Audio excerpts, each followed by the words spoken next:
Mis vecinos querían demoler mi casa fea, pero cuando supieron por qué la construí así, pidieron perdón. Ellos veían una casa fea, yo veía un santuario que mantiene vivos a mis compañeros. Construí esta casa no para vivir, sino para sobrevivir. Cada pared que odian salva una vida que no conocen. Mi casa no es hermosa, pero ha sanado más heridas que cualquier belleza.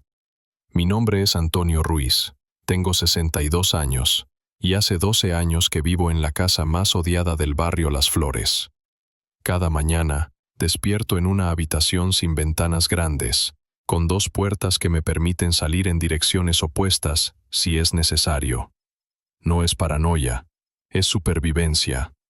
Cuando has visto morir a 26 hombres porque un edificio tenía una sola salida, aprendes que la arquitectura puede ser tu salvación o tu tumba. Mientras preparo mi café matutino, observo por la ventana pequeña y alta de mi cocina, diseñada específicamente para que nadie pueda verme desde afuera, pero yo pueda monitorear el perímetro. Veo a mis vecinos saliendo a trabajar, algunos caminando deliberadamente por la acera opuesta para evitar pasar frente a mi casa. La señora Patricia Mendoza, presidenta de la Asociación de Vecinos, me lanza esa mirada de disgusto que he llegado a conocer también. No los culpo por no entender. Mi casa es, objetivamente, fea según los estándares convencionales. Muros de concreto gris, ventanas estrechas como rendijas, 6 puertas diferentes distribuidas estratégicamente, jardín con plantas específicas que no son decorativas, sino terapéuticas. Mientras sus casas lucen como páginas de revista, la mía parece una fortaleza industrial. Lo que no saben es que cada ladrillo fue colocado para mantenerme vivo un día más. En las noches, cuando los flashbacks llegan como tsunamis de memoria, cuando el sonido de una puerta que se cierra me transporta a esa escalera colapsando con mis soldados adentro, cuando el sudor frío me empapa mientras revivo por milésima vez la Operación Águila Roja, esta casa me abraza con su diseño terapéutico. Las paredes gruesas amortiguan cualquier ruido súbito que podría disparar un ataque de pánico. Las múltiples salidas me dan esa sensación de control que perdí cuando vi a mis hombres morir atrapados como ratas. El doctor Rafael Silva, mi psiquiatra de veteranos, viene a visitarme cada 2 semanas. Es el único que entiende completamente por qué vivo así. Antonio, me dijo durante una de nuestras primeras sesiones, su casa no es solo su hogar, es su medicamento. Tenía razón. Cada elemento del diseño sirve un propósito específico. Los colores tierra reducen la agitación. La iluminación difusa evita sombras bruscas que puedan parecer figuras amenazantes. El sistema de ventilación elimina olores que podrían recordarme a pólvora o explosivos. Mi sobrina Elena, la única familia que me queda, ayudó con el diseño. Es arquitecta, y cuando le expliqué mis necesidades específicas, después del incidente, trabajó conmigo para crear lo que ella llama arquitectura terapéutica. Tío, me dijo, si vas a vivir con PTSD, al menos que sea en un espacio que te ayude a sanar, no que te lastima más. Pero los vecinos no ven sanación, ven una eyesore que, según ellos, reduce el valor de sus propiedades. Esa mañana, mientras revisaba mis medicinas, ansiolíticos, antidepresivos, pastillas para dormir sin pesadillas, escuché voces alteradas en la calle. Por mi ventana vi a Patricia Mendoza, hablando con otros vecinos, señalando hacia mi casa con gestos de obvio disgusto. Reconocí las expresiones. Estaban planeando algo. No tuve que esperar mucho para descubrir que, 2 días después, Patricia tocó a mi puerta acompañada por 5 vecinos más. Abrí la puerta principal, la que da al este. Siempre verifico que no haya vehículos bloqueando mi ruta de escape por esa dirección. Y los encontré en lo que claramente era una delegación oficial. «Buenos días, señor Ruiz», me dijo Patricia con esa sonrisa falsa que usan los políticos. «Venimos a hablar con usted sobre su propiedad». «Buenos días», respondí, manteniendo mi cuerpo entre ellos y el interior de mi casa. No era desconfianza social. Era instinto de supervivencia. Nunca permites que potenciales amenazas vean el layout interior de tu posición defensiva. Su casa, continuó Patricia, está afectando significativamente la estética y el valor de nuestro barrio. Hemos recibido múltiples quejas de residentes. ¿Quejas sobre qué específicamente?, pregunté, aunque conocía la respuesta. La fachada es poco convencional. Los colores, el diseño, las múltiples puertas no encaja con el carácter del vecindario. María Torres, una madre soltera que vivía 3 casas más abajo, parecía incómoda con la confrontación. Patricia, murmuró, tal vez deberíamos. María, ya discutimos esto. La interrumpió Patricia firmemente. Señor Ruiz, hemos consultado con abogados. Hay regulaciones municipales sobre mantenimiento de propiedades y estándares estéticos vecinales. Sentí que mi respiración se aceleraba ligeramente. Primer signo de ansiedad escalando. Mentalmente, comencé el protocolo que Dr. Silva me había enseñado. Identificar salidas, evaluar amenazas, controlar respiración. Mi casa cumple con todos los códigos de construcción. Les dije. Tengo todos los permisos. Los códigos de construcción son mínimos, replicó Patricia. Hay estándares comunitarios que considerar. Estamos preparados para tomar medidas legales si es necesario. Las palabras medidas legales me golpearon como un puño, no por miedo a perder algún juicio, sino porque la confrontación legal significaría tener que explicar por qué mi casa era así. Significaría revivir públicamente la operación que me había roto, exponer mi trauma a extraños que probablemente no entenderían. Entiendo su posición, les dije calmadamente, pero esta es mi propiedad y no tengo intención de cambiarla. Patricia intercambió miradas con los otros vecinos. Entonces me temo que tendremos que proceder formalmente. Después de que se fueron, me senté en mi sala, la habitación con 3 salidas diferentes y vista a todas las ventanas, y sentí el peso familiar de la soledad combativa. Durante 12 años había evitado explicar mi situación. Había vivido como un ermitaño funcional porque exponerse significaba vulnerabilidad. Y para un hombre que había visto morir a su unidad entera, la vulnerabilidad era terreno peligroso. Esa noche llamé a Elena. Tío, me dijo después de escuchar sobre la confrontación, tal vez es hora de que les expliques. No voy a justificar mi supervivencia ante extraños. Le respondí, pero incluso mientras lo decía, sabía que mi posición era insostenible. No se trata de justificación, se trata de educación. Tú mismo me dijiste una vez que la ignorancia es el enemigo del entendimiento. Elena tenía razón, pero la idea de exponer mis heridas psicológicas a vecinos que claramente no me respetaban me producía más ansiedad que cualquier flashback. 2 semanas después recibí la citación legal. Patricia había cumplido su amenaza. Tendría que comparecer ante un tribunal municipal para defender mi derecho a vivir en mi propia casa, de la manera que necesitaba para mantener mi cordura. La noche antes de la audiencia, los recuerdos llegaron con una intensidad que no había experimentado en meses. Tal vez era el estrés del juicio, tal vez era la sensación de estar bajo ataque otra vez. Pero a las 3 a.m. estaba sentado en mi jardín terapéutico, rodeado de lavanda y manzanilla, plantas que Elena había seleccionado específicamente por sus propiedades calmantes, reviviendo cada detalle de la Operación Águila Roja. 28 de abril de 2010, zona de conflicto en la región norte. Mi unidad había recibido inteligencia sobre 15 civiles secuestrados por insurgentes en un edificio de oficinas de 3 pisos. El plan era simple: infiltración silenciosa, neutralizar captores, evacuar rehenes. Habíamos hecho operaciones similares docenas de veces. Pero la inteligencia estaba mal. El edificio no había sido diseñado con seguridad en mente, sino con eficiencia comercial.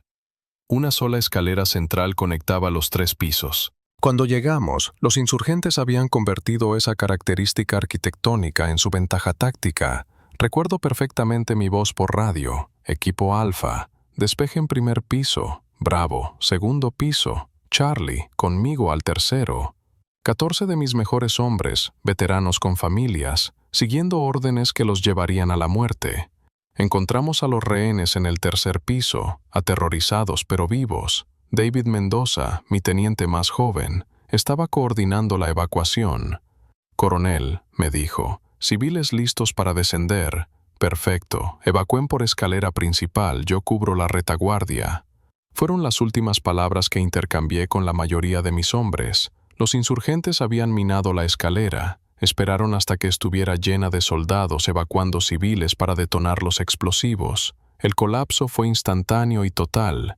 Una sola ruta de escape convertida en trampa mortal. Sobreviví porque estaba en retaguardia, verificando que no quedara nadie atrás. Desde el tercer piso, escuché la explosión. Sentí el edificio temblar. Y luego, silencio. Silencio, donde segundos antes había escuchado las voces de mis hombres coordinando el rescate. Cuando llegaron los refuerzos una hora después, encontraron 15 civiles muertos bajo los escombros y 11 soldados que habían muerto tratando de salvarlos. David Mendoza estaba entre ellos. Solo yo había sobrevivido, atrapado en el tercer piso hasta que pudieron evacuarme. La investigación militar me absolvió de responsabilidad. Inteligencia defectuosa, dijeron. Táctica apropiada dadas las circunstancias, concluyeron. Pero ningún informe oficial podía absolverme de la culpa que cargaba. 26 vidas perdidas porque confié en un edificio mal diseñado. El PTSD llegó inmediatamente. Ataques de pánico en cualquier espacio con una sola salida. Hipervigilancia constante. Pesadillas donde escuchaba a mis hombres gritando mi nombre mientras los escombros los aplastaban. Durante 2 años no pude entrar a un edificio de oficinas sin que mis manos temblaran. Cuando finalmente me jubilaron por incapacidad médica, supe que necesitaba un espacio diseñado específicamente para mis traumas. No podía vivir en una casa normal, con habitaciones que me recordaran ese edificio maldito. Necesitaba múltiples salidas, control visual completo, espacios que me hicieran sentir seguro en lugar de atrapado. Esa fue la génesis de mi casa fea. El día de la audiencia llegué al tribunal con Elena y un folder lleno de documentos médicos. El juez Fernando Vega era un hombre mayor, tal vez de 60 años, con la postura recta que reconocí inmediatamente como militar. Patricia presentó su caso primero: valores de propiedad afectados, estándares comunitarios, regulaciones estéticas. Sus argumentos eran técnicamente válidos, pero emocionalmente vacíos. Cuando llegó mi turno de hablar, miré a la sala llena de vecinos, algunos claramente de mi lado, otros abiertamente hostiles, y tomé la decisión más difícil de los últimos 12 años. Su señoría, comencé, mi casa está diseñada así por razones médicas específicas. Soy veterano de guerra con PTSD severo causado por un incidente en el que perdí a 26 soldados bajo mi comando. El silencio en la sala fue inmediato y total. El 28 de abril de 2010 lideré una operación de rescate en un edificio de 3 pisos con una sola escalera. Los insurgentes usaron esa limitación arquitectónica para tender una trampa. Cuando mis hombres evacuaban civiles por la única ruta disponible, detonaron explosivos. Nadie sobrevivió excepto yo. Podía ver las expresiones cambiando en los rostros de mis vecinos. Patricia había palidecido visiblemente. Desde entonces no puedo vivir en espacios que me recuerden a esa trampa mortal. Mi casa tiene 6 puertas porque mis soldados murieron en un lugar con una sola salida. Las ventanas son pequeñas porque necesito controlar lo que puedo ver y lo que pueden ver de mí. Los muros son gruesos porque los ruidos súbitos me transportan a esa explosión. Elena me había dado copias de artículos académicos sobre arquitectura terapéutica. Los mostré al juez. Cada elemento de mi casa sirve un propósito médico específico. Documentado por mi psiquiatra y estudiado por universidades que investigan tratamientos para PTSD. No es vandalismo arquitectónico. Es medicamento construido. Fue entonces cuando una mujer en la parte trasera de la sala se puso de pie llorando. «¿Usted dijo Operación Águila Roja?», preguntó con voz quebrada. «Sí, señora. Usted es el coronel Antonio Ruiz». Mi corazón se detuvo. Solo había una razón por la que una civil conocería mi nombre en conexión con esa operación. «Sí, señora. Soy Carmen Mendoza», dijo entre sollozos. David Mendoza era mi hijo. El mundo se tambaleó a mi alrededor. David, mi teniente joven, brillante, lleno de vida, el muchacho que me había mostrado fotos de su familia la noche antes de la operación. «David», murmuré, y por primera vez en 12 años las lágrimas llegaron públicamente. «Mi hijo me habló de usted», continuó Carmen. En su última carta escribió que usted era el mejor comandante que había conocido, que lo hacía sentir seguro incluso en las misiones más peligrosas. Patricia se había levantado de su asiento, mirando entre Carmen y yo con expresión de creciente horror. «Carmen», dijo Patricia con voz temblorosa, «¿de qué están hablando?»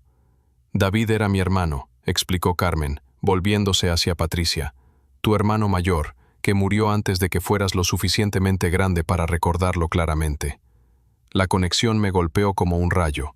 Patricia Mendoza, David Mendoza, hermanos. «Patricia», dije, mi voz apenas un susurro, «tu hermano murió en mis brazos». Sus últimas palabras fueron para su familia.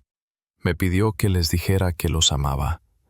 Patricia se desplomó en su asiento como si la hubieran golpeado físicamente.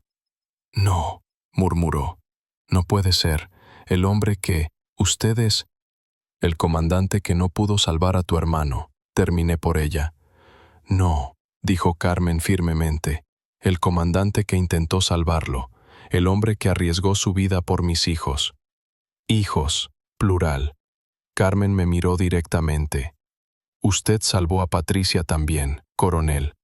David me escribió que había un segundo grupo de civiles en el primer piso, que usted los evacuó antes de subir por los rehenes del tercero». Patricia me miró con ojos completamente diferentes. Yo estaba ahí. Carmen asintió. «Tenías 5 años. Habías venido conmigo a esa oficina para renovar unos documentos. Cuando comenzó el ataque, el coronel Ruiz personalmente escoltó a los civiles del primer piso a un lugar seguro antes de subir a buscar a los otros rehenes». «No recuerdo», susurró Patricia. «Por supuesto que no recuerdas», le dijo Carmen. «Eras muy pequeña y yo traté de protegerte de esos recuerdos». El juez había estado escuchando en silencio, pero ahora habló. «Coronel Ruiz, ¿la demandante es la hermana del soldado que murió bajo su comando?» «Aparentemente sí, su señoría». Patricia se había puesto de pie, temblando. «Coronel», me dijo, usando mi rango por primera vez. «Yo no sabía. He estado atacando al hombre que salvó mi vida y que trató de salvar a mi hermano». «No tenías forma de saber», le respondí. «Pero debería haber mostrado respeto básico. Debería haber preguntado antes de asumir». El juez golpeó su martillo suavemente. «Creo que hemos escuchado suficiente evidencia por hoy. Señora Mendoza, ¿desea retirar su demanda?» Patricia me miró con ojos llenos de lágrimas. «Sí, su señoría, y quiero pedir perdón público al coronel Ruiz».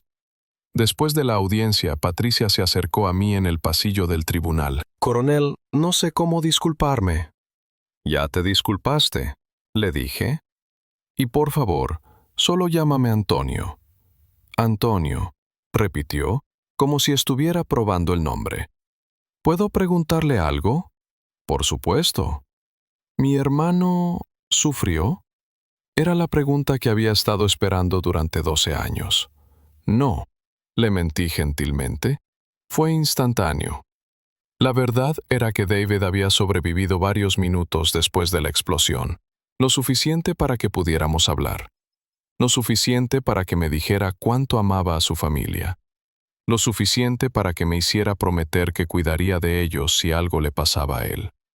Pero Patricia no necesitaba cargar con esos detalles. «Gracias», murmuró. Esa noche, Elena vino a cenar conmigo, algo que no habíamos hecho en meses debido al estrés del juicio. «¿Cómo te sientes?», me preguntó mientras cocinábamos en mi cocina, especialmente diseñada con múltiples rutas de escape. «Extraño», admití. «Aliviado de que haya terminado, pero también, no sé, vulnerable». Durante 12 años mantuve mi historia privada. Ahora la mitad del barrio la conoce. «Tal vez eso no sea malo», sugirió Elena. «El doctor Silva siempre dice que el secreto alimenta el trauma. Pero también lo hace la exposición». Elena me miró pensativamente. «Tío, hay algo que no te he dicho. Sobre tu casa». «¿Qué cosa?» «Otros veteranos la han estado visitando. Me detuve de cocinar». «¿Qué quieres decir?» «El doctor Silva ha estado trayendo pacientes aquí ocasionalmente. Con tu permiso implícito, pensé. Veteranos con PTSD, similar al tuyo. Tu casa los ayuda». Sentí una mezcla de sorpresa y algo que podría haber sido orgullo. «¿Cuántos?». En los últimos 2 años, tal vez 20 o 30. Algunos vienen regularmente. Carlos López, tu vecino de la esquina, ha estado viniendo una vez al mes. Carlos López, el hombre silencioso que siempre me saludaba con respeto pero nunca hablaba mucho. Veterano también, había notado en su postura. ¿Por qué no me dijiste? Porque funcionaba, porque tu casa está ayudando a sanar a otros, y pensé que saberlo podría presionarte a cambiar algo o sentirte responsable por el bienestar de otros. Elena tenía razón. Saber que otros veteranos dependían de mi espacio habría añadido presión a cada decisión de diseño. ¿Qué tipo de ayuda encuentran aquí?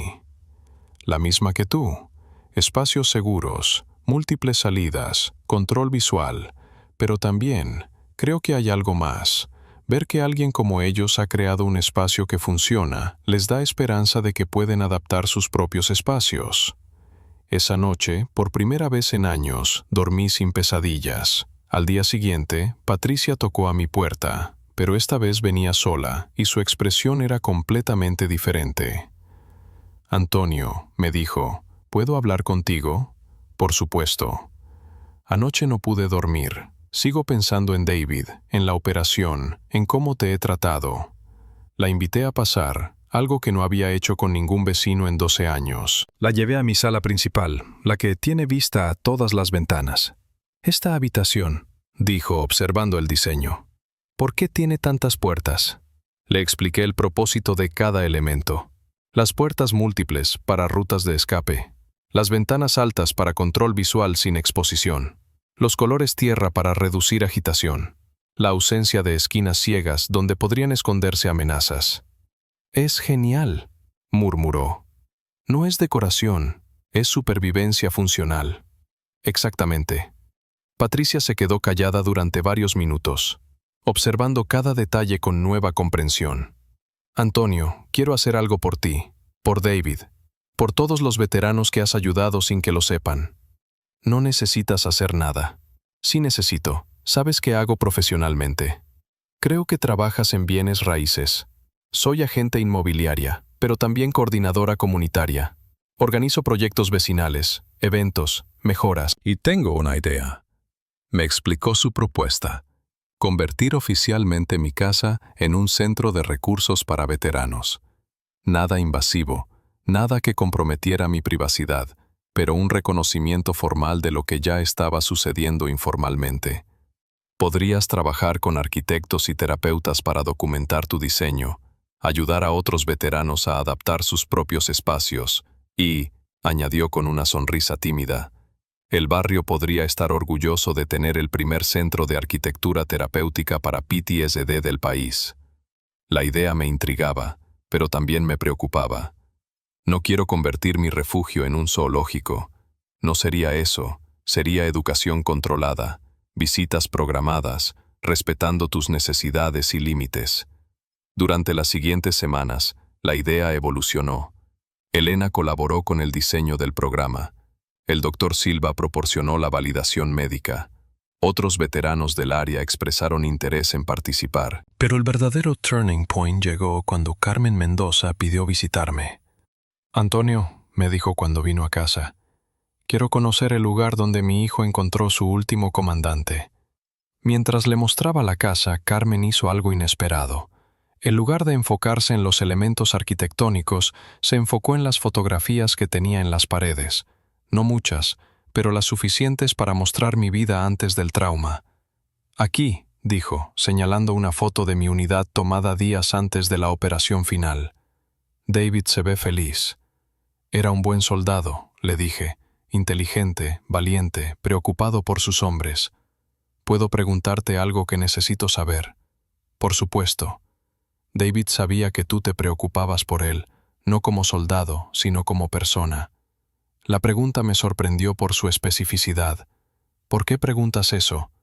Porque en sus cartas, David escribía sobre diferentes oficiales, algunos que veía como jefes, otros que veía como mentores. Pero sobre ti escribía diferente. Escribía como si fueras familia.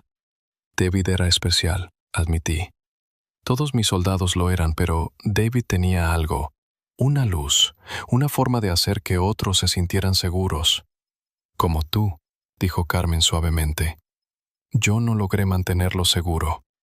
Pero intentaste, y él lo sabía. Carmen me contó más sobre David de lo que había sabido durante su servicio, su infancia, sus sueños, su plan de estudiar arquitectura después del servicio militar. Él habría amado esta casa, me dijo. Habría entendido perfectamente por qué la diseñaste así. Fue Carmen quien sugirió algo que cambió todo. ¿Y si esta casa pudiera ayudar a familias como la nuestra? No solo a veteranos, sino a familias que han perdido soldados. La idea me golpeó profundamente. Durante 12 años había pensado en mi casa como refugio personal. Pero, ¿y si pudiera ser algo más? Un lugar donde el dolor compartido se convirtiera en sanación mutua. 2 meses después de la audiencia, el barrio Las Flores se había transformado completamente. La historia había llegado a medios nacionales. No por mi solicitud, sino porque Patricia había contactado a periodistas especializados en temas militares. Veterano convierte trauma en arquitectura sanadora. Había sido el titular de uno de los periódicos principales, La Casa Fea que salva vidas. Había titulado otro. La atención mediática me incomodaba, pero Elena me convenció de que era oportunidad educativa. Tío, hay miles de veteranos viviendo con PTSD que no saben que pueden adaptar sus espacios para ayudar con sus síntomas. Tu historia podría literalmente salvar vidas. La reportera Ana Castillo, especializada en temas militares, fue la primera en hacer una cobertura profunda. En lugar de enfocarse en el drama vecinal, se concentró en la arquitectura terapéutica. Coronel Ruiz, me preguntó durante la entrevista, ¿qué le diría a otros veteranos que están luchando con espacios que les causan ansiedad, que tienen derecho a sentirse seguros en sus propios hogares? Respondí, y que pequeños cambios arquitectónicos pueden hacer grandes diferencias en su calidad de vida. El programa se emitió en horario central y generó cientos de llamadas de veteranos pidiendo información sobre adaptaciones arquitectónicas. Fue entonces cuando Elena propuso formalizar el programa. Tío, ¿qué piensas sobre convertir esto en algo oficial? No una institución grande, sino un centro de recursos pequeño, pero efectivo. La propuesta era crear el Centro de Arquitectura Terapéutica Antonio Ruiz. Nombre que me incomodaba, pero que Elena insistía era necesario para dar credibilidad al programa. No se trata de ego, me explicó. Se trata de que otros veteranos sepan que fue creado por alguien que entiende su experiencia. Patricia se había convertido en la coordinadora comunitaria del proyecto, trabajando incansablemente para obtener permisos municipales y apoyo vecinal. Es mi forma de honrar a David. Me explicó cuando le pregunté por qué estaba dedicando tanto tiempo al proyecto. David no necesita ser honrado a través de mí, le dije. No es a través de ti, es contigo. David habría querido que su hermana trabajara junto al hombre que trató de salvarlo. El día de la inauguración oficial del centro, 6 meses después de la audiencia que había comenzado todo, mi casa se llenó de personas que nunca había imaginado conocer. Veteranos de 3 guerras diferentes, familias de soldados caídos, arquitectos interesados en diseño terapéutico, estudiantes de psicología, reporteros de medios especializados. Pero las visitas más significativas fueron las de otros veteranos que habían estado viniendo secretamente durante años. Carlos López, mi vecino, habló públicamente por primera vez sobre su propio PTSD. Esta casa, dijo ante las cámaras, me enseñó que podía adaptar mi propio espacio. Cambié mi dormitorio para tener 2 salidas, instalé iluminación especial, pequeños cambios que marcaron grandes diferencias. El sargento Ramírez, que había estado viniendo cada mes durante 2 años, explicó cómo había usado elementos de mi diseño en su propia casa. Ver que alguien había sobrevivido lo suficiente para construir algo hermoso desde trauma, me dio esperanza de que yo también podía sanar.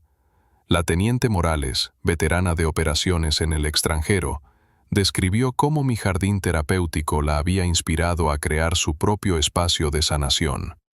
Las plantas no solo son decorativas aquí, explicó, son medicina. Lavanda para ansiedad, manzanilla para calmar, hierbas específicas que ayudan con síntomas de PTSD. El doctor Silva presentó los resultados de su investigación informal.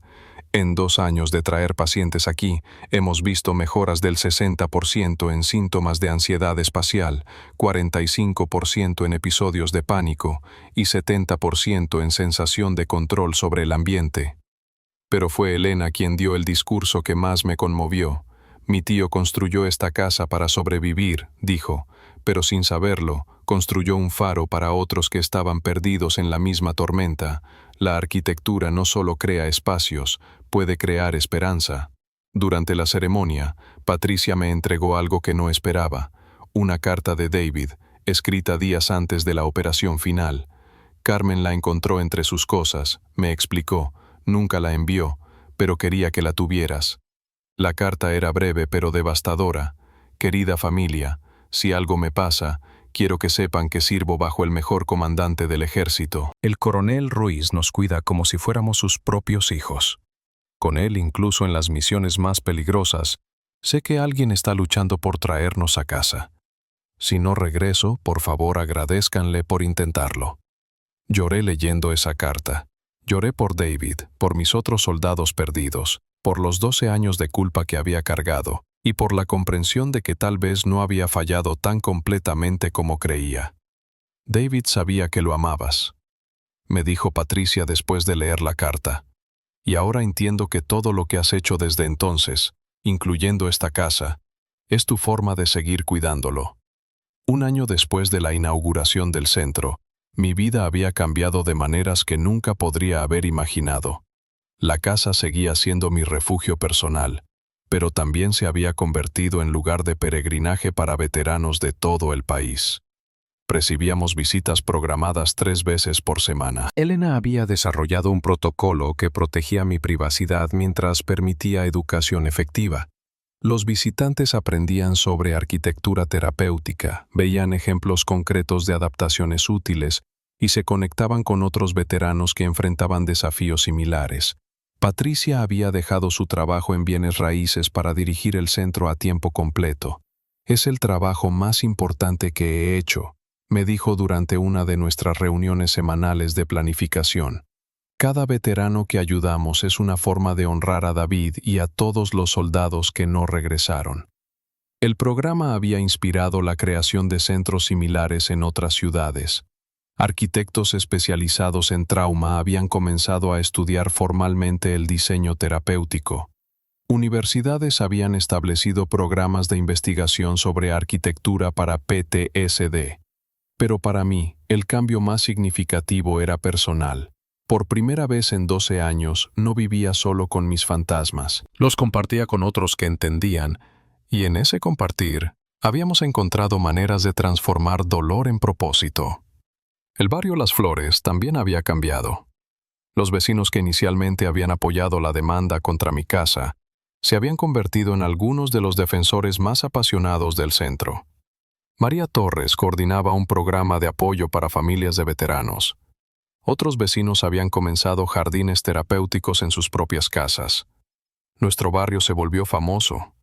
Me dijo María durante una de las reuniones comunitarias mensuales que ahora se realizaban en mi jardín, pero no por ser el más bonito o el más caro. Se volvió famoso por ser el más compasivo.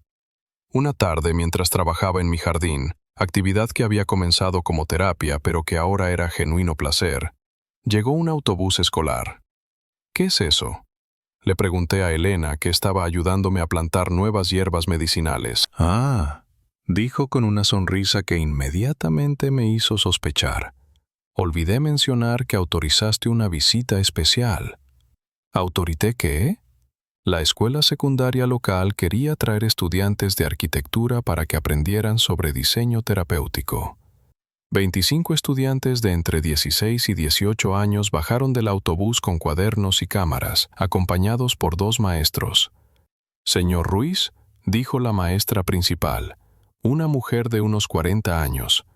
Soy profesora Sandra Vargas. Muchas gracias por permitir esta visita educativa. Dije, mirando a Elena con expresión de, tendremos una conversación después.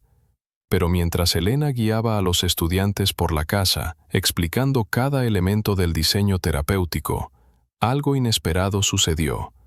En lugar de ver mi casa como curiosidad arquitectónica, los jóvenes comenzaron a hacer preguntas profundas. Señor Ruiz, me preguntó una estudiante llamada Andrea, ¿cómo decidió qué elementos eran más importantes? ¿Qué quieres decir? Bueno, usted tenía que elegir entre muchas adaptaciones posibles. ¿Cómo priorizó? Era una pregunta sofisticada que me hizo reconsiderar mi proceso de diseño. Comencé con lo que me causaba más ansiedad. Expliqué. Espacios con una sola salida eran lo peor. Entonces múltiples puertas fueron la primera prioridad. Otro estudiante, Carlos, levantó la mano. Señor Ruiz, ¿cree que estos principios podrían aplicarse a otros tipos de trauma? Mi hermana tiene ansiedad social severa. Absolutamente, respondí. Cada trauma requiere adaptaciones específicas, pero los principios básicos, control, seguridad, predictibilidad, son universales. Durante la siguiente hora, estos jóvenes de 17 años me hicieron algunas de las preguntas más reflexivas que había recibido sobre mi trabajo. Piensa que la sociedad debería adaptar espacios públicos para personas con trauma. ¿Cómo podríamos diseñar escuelas que sean menos estresantes para estudiantes con ansiedad? ¿Qué le diría a arquitectos jóvenes que quieren especializarse en diseño terapéutico? Al final de la visita, la estudiante Andrea se acercó con algo en la mano. Señor Ruiz, hicimos esto para usted. Era un dibujo, no una representación artística de mi casa, sino un plano arquitectónico detallado que mostraba cada elemento de diseño terapéutico con anotaciones explicando su propósito. Es hermoso, les dije, y realmente lo era. Nuestro proyecto final del semestre va a ser diseñar un centro comunitario usando principios de arquitectura terapéutica, me explicó Andrea. ¿Podríamos consultarle durante el proyecto? Sería un honor, respondí, y me sorprendí al darme cuenta de que realmente lo decía en serio. Esa noche, Patricia vino a cenar, algo que habíamos comenzado a hacer semanalmente. ¿Cómo te sentiste con los estudiantes?, me preguntó mientras cocinábamos juntos en mi cocina especialmente adaptada. Sorprendido, admití. No esperaba que jóvenes de esa edad pudieran entender conceptos tan complejos. Tal vez subestimamos la capacidad de las nuevas generaciones para comprender trauma y sanación. Patricia tenía razón. Estos jóvenes habían crecido en un mundo donde la salud mental se discutía más abiertamente que en mi generación. Patricia, le dije mientras cenábamos, ¿puedo preguntarte algo personal? Por supuesto. ¿Has sanado? Con respecto a David, quiero decir. Patricia consideró la pregunta cuidadosamente. No creo que sanar sea la palabra correcta, dijo finalmente. Creo que he aprendido a cargar el dolor de manera diferente. Antes era un peso que me hundía, ahora es combustible que me impulsa. ¿Combustible hacia qué? Hacia asegurar que el sacrificio de David significara algo, hacia ayudar a otros veteranos, hacia construir el tipo de mundo por el que él estaba luchando. ¿Crees que él estaría orgulloso de lo que hemos hecho? Creo que estaría asombrado, dijo Patricia con una sonrisa. Su hermana pequeña trabajando con su comandante para ayudar a otros soldados. Habría hecho bromas sobre cómo tardamos tanto en conocernos. 6 meses después, recibí una llamada que cambió mi perspectiva una vez más. «¿Coronel Ruiz?», dijo la voz al teléfono. «Soy el general Miranda del Ministerio de Defensa. Estamos interesados en discutir la posibilidad de incorporar principios de arquitectura terapéutica en instalaciones militares». La conversación que siguió fue surrealista. El mismo ejército que me había jubilado por incapacidad, ahora quería mi expertise para ayudar a otros veteranos. «Coronel, hemos estado monitoreando los resultados de su centro de recursos. Las mejoras en bienestar de veteranos son estadísticamente significativas. General, ya no soy coronel. Una vez coronel, siempre coronel», respondió firmemente. Estaría dispuesto a consultar en el diseño de nuevas instalaciones para tratamiento de PTSD. La ironía no se me escapó. 12 años después de ser apartado del servicio por trauma, me pedían regresar como experto en trauma. ¿Qué tipo de consultoría? Diseño de centros de tratamiento, modificación de barracas existentes, entrenamiento de personal médico en ambiente físico-terapéutico. Era una oportunidad de impactar la vida de miles de veteranos a nivel nacional. ¿Puedo pensarlo? Por supuesto, pero coronel, quiero que sepa que esto no es caridad o simbolismo. Sus métodos funcionan. Los necesitamos. Esa noche convoqué una reunión familiar, término que ahora incluía a Elena, Patricia, Carmen y el doctor Silva. El Ministerio de Defensa quiere contratarme como consultor, les conté. «Eso es increíble», exclamó Elena. «¿Cómo te sientes al respecto?», preguntó doctor Silva con su perspicacia terapéutica habitual. «Conflictuado», admití. «Parte de mí está emocionada por la oportunidad de ayudar a gran escala. Otra parte tiene miedo de que militarizar el programa le quite su esencia personal». Carmen, que había permanecido callada, finalmente habló. «Antonio, ¿qué habría querido David?». La pregunta me golpeó directamente en el corazón. David habría querido que otros soldados tuvieran mejores oportunidades de sanar. Respondí sin dudarlo. «Entonces ya tienes tu respuesta», dijo Carmen simplemente. Acepté la consultoría con condiciones específicas. El programa mantendría su enfoque personal, los veteranos participarían en el diseño de sus propios espacios, y las familias tendrían acceso a recursos educativos. 2 años después, el Protocolo Ruiz había sido implementado en 15 instalaciones militares. Centros de tratamiento diseñados con múltiples salidas, iluminación terapéutica, espacios de control visual y jardines medicinales. Pero el impacto que más me enorgullecía era local. El barrio Las Flores se había convertido en modelo nacional de comunidad inclusiva. Familias se mudaban específicamente para estar cerca del centro. Veteranos de todo el país venían a vivir en el área. Nuestro barrio tiene la tasa más baja de suicidio de veteranos del país, me informó Patricia durante una de nuestras reuniones mensuales de coordinación. ¿En serio? En serio. Y la tasa más alta de veteranos que buscan tratamiento proactivo para PTSD. El cambio más significativo había sido cultural. Los vecinos ya no veían a los veteranos como otros con problemas incomprensibles, sino como miembros comunitarios que merecían apoyo específico. María Torres había comenzado un programa de mentoría, donde veteranos mayores ayudaban a veteranos más jóvenes a adaptar sus espacios de vida. Carlos López dirigía grupos de apoyo para familias militares. Incluso los niños del barrio habían aprendido a reconocer y respetar las necesidades especiales de los veteranos. En el 3er aniversario de la audiencia que había comenzado todo, organizamos una ceremonia especial. No para celebrar mi casa o mi historia, sino para honrar a todos los veteranos que habían encontrado sanación en nuestra comunidad. Durante la ceremonia, Patricia me entregó algo que no esperaba, un documento oficial del municipio. «¿Qué es esto?», pregunté. «Lee el título», me dijo con una sonrisa. Declaración oficial, Barrio Las Flores como primera zona de arquitectura terapéutica municipal. ¿Qué significa eso? Elena se acercó con más documentos.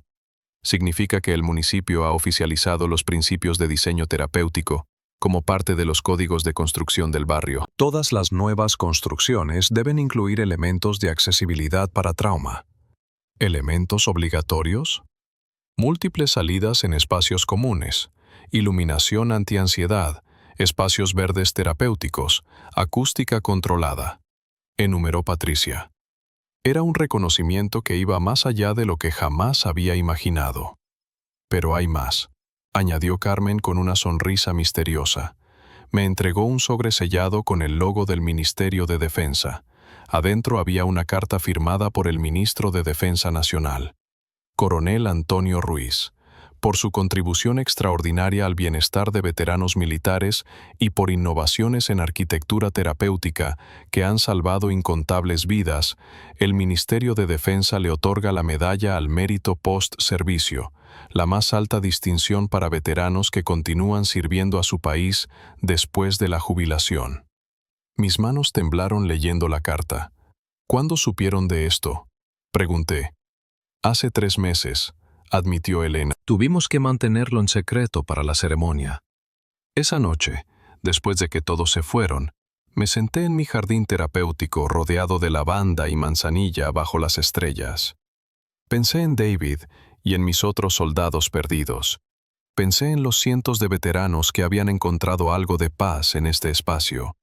Pensé en Patricia, que había pasado de ser mi enemiga vecinal a hermana espiritual. Construí esta casa para sobrevivir, para mantener a raya los fantasmas de la Operación Águila Roja, para crear un espacio donde mis traumas no me controlaran. Pero sin saberlo, había construido algo más grande. Un faro para otros náufragos emocionales. Un modelo de cómo el dolor puede transformarse en propósito. Una demostración de que la belleza no está en la conformidad estética, sino en la función compasiva. Mi casa seguía siendo objetivamente fea, según estándares convencionales. Muros grises, ventanas estrechas, múltiples puertas que confundían la simetría. Pero cada elemento feo me existía por una razón. Cada imperfección servía a un propósito sanador. Ellos veían una casa fea, yo veía un santuario que mantiene vivos a mis compañeros. Construí esta casa no para vivir, sino para sobrevivir.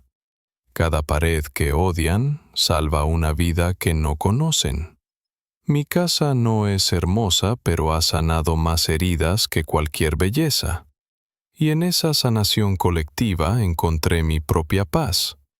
Los fantasmas de mis soldados perdidos ya no me atormentaban con culpa, me acompañaban con propósito. David y los otros 25 no habían muerto en vano si su memoria ayudaba a otros a vivir mejor. La belleza, aprendí, no está en lo que place a los ojos, sino en lo que nutre al alma. Y mi casa fea se había convertido en el lugar más hermoso que conocía, donde el dolor se transforma en esperanza, donde el trauma se convierte en fortaleza y donde los heridos pueden aprender a sanar. Esta historia nos recuerda que las diferencias que nos molestan en otros pueden ser exactamente lo que necesitan para sobrevivir. ¿Has juzgado alguna vez las decisiones de vida de alguien sin conocer sus razones? ¿Qué adaptaciones podrían estar haciendo las personas a tu alrededor para manejar traumas invisibles? La próxima vez que algo te parezca extraño o feo, recuerda que podría ser la diferencia entre la supervivencia y el sufrimiento para alguien. Esta es una historia basada en eventos reales pero dramatizada para fines narrativos. Los nombres han sido cambiados para proteger la privacidad de los involucrados.